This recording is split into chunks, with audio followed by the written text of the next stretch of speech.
Yesterday, after a 10-day break, negotiations on reviving the 2015 Iran nuclear deal resumed in Vienna.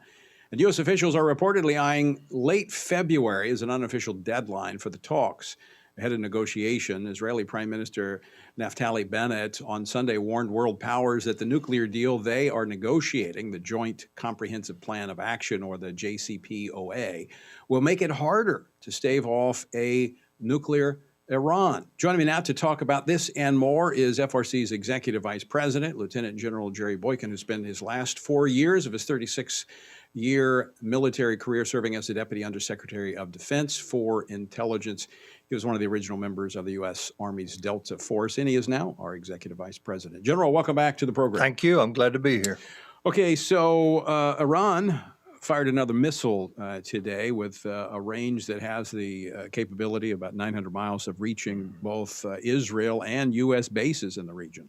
Yeah, and you would think that if they really are taking this JCPOA negotiation seriously, this would be about the last thing that they would do. I mean, that would be like me sitting down and want to have a conversation with you and punch you in the face and say, Right. hey, can we reach an agreement?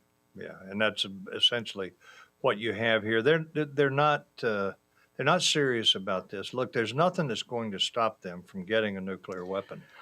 I mean, reports I see, and there was a confidential or a classified briefing with members of Congress today from negotiators. And while I don't have all of the details, there are those that are saying, I mean, they're just a couple of weeks from breaking out and being able to develop nuclear weapons. I mean, we're that close. Yeah, absolutely. So we need to understand also that the mere fact that they would have a nuclear weapon is something for the entire world to be concerned about, because these people are Shia Twelvers. They believe that their Messiah, the Mahdi, will return when the world is in bloodshed and chaos, and there's no better way to create that bloodshed and chaos for the whole world than to use a nuclear weapon against their hated enemy, Israel. And they are still today openly talking about destroying Israel, wiping it off the map.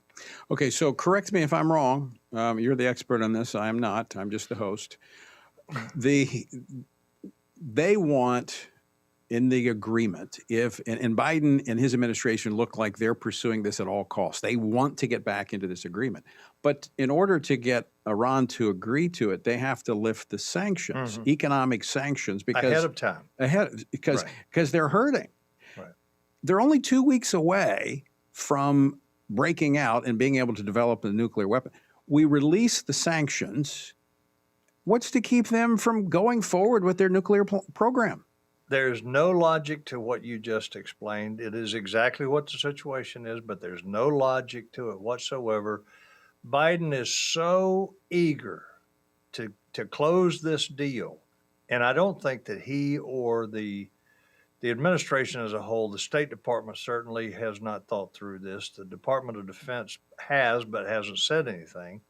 And I don't think that there's any logic to us lifting those sanctions ahead of these talks or ahead of any agreement.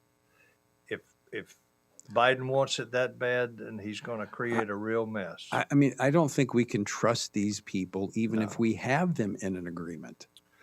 No, you cannot trust them, and we've seen that. We've seen that in terms of how they have armed Hezbollah to be a direct threat to Israel, and they've moved Hezbollah into South Lebanon just so they're on the border there. That is their target. That is their primary target. They're the little Satan. We're the big Satan. Yeah. So I played a clip at the top of the program of Prime Minister of Israel, Naftali Bennett.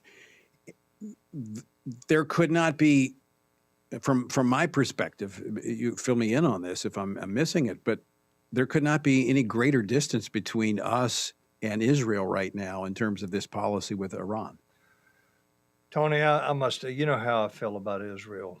And, you know, I can get emotional about this very quickly because I'm very worried. I'm embarrassed. I'm embarrassed because we are turning our backs on Israel. We're arming their enemy. And Israel's trying to tell us and the rest of the world that that's what we're doing. And look, I will tell you this, and I'm sure you feel the same way. If Israel ran a preemptive strike against them today, I'd be the first one up applauding them. Oh, absolutely. And I wouldn't be surprised if they did, depending on how these negotiations go, because it's a life and death issue for Israel. And in fact, as I go back to mentioning that this missile was launched today, which clearly has the ability and capability of reaching Israel. I think that was a clear message being sent by Iran. Everybody needs to understand that a nuclear armed Iran is an existential threat to Israel. You stop and think about what Iran could do with one nuclear weapon. Hitler couldn't do in the whole time that he was in power in Germany. This was a big campaign pledge for the Biden administration, for President Biden. I mean, he's been on this, has not been able to accomplish it in a year. Do you think he does it in the next 2 weeks? What do you mean? Reaches and gets Iran back into this agreement and crafts a new agreement with Iran. Is he able to do that? And what does he have to give away to do it? Well, essentially, he gives away the farm. I think that he will try to reach an agreement. And if I had to give you a prognostication at this point, I would say that he will come to an agreement with them, and it will be, as far as I'm concerned, the next step in the coffin of our relationship with Israel, which is already being strained even by what's happening in Russia and Ukraine. Yeah. They're seeing that a little bit different than we are.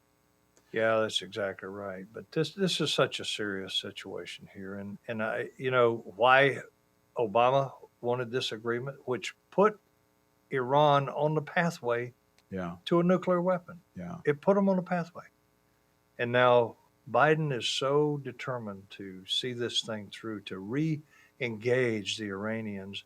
We know you can't trust them. General, we'll be watching this very closely over the next 2 weeks to see if, in fact, they do reach an agreement and what they have to give away to reach it. But I share your concerns. Always great to talk with you, General. Good to be with you. All right. Folks, stick with us. On the other side of the break, it's the 2022 Olympics, and we bring you our segment, Human Rights on Ice. Next here on Washington Watch. Don't go away. A lot more to come.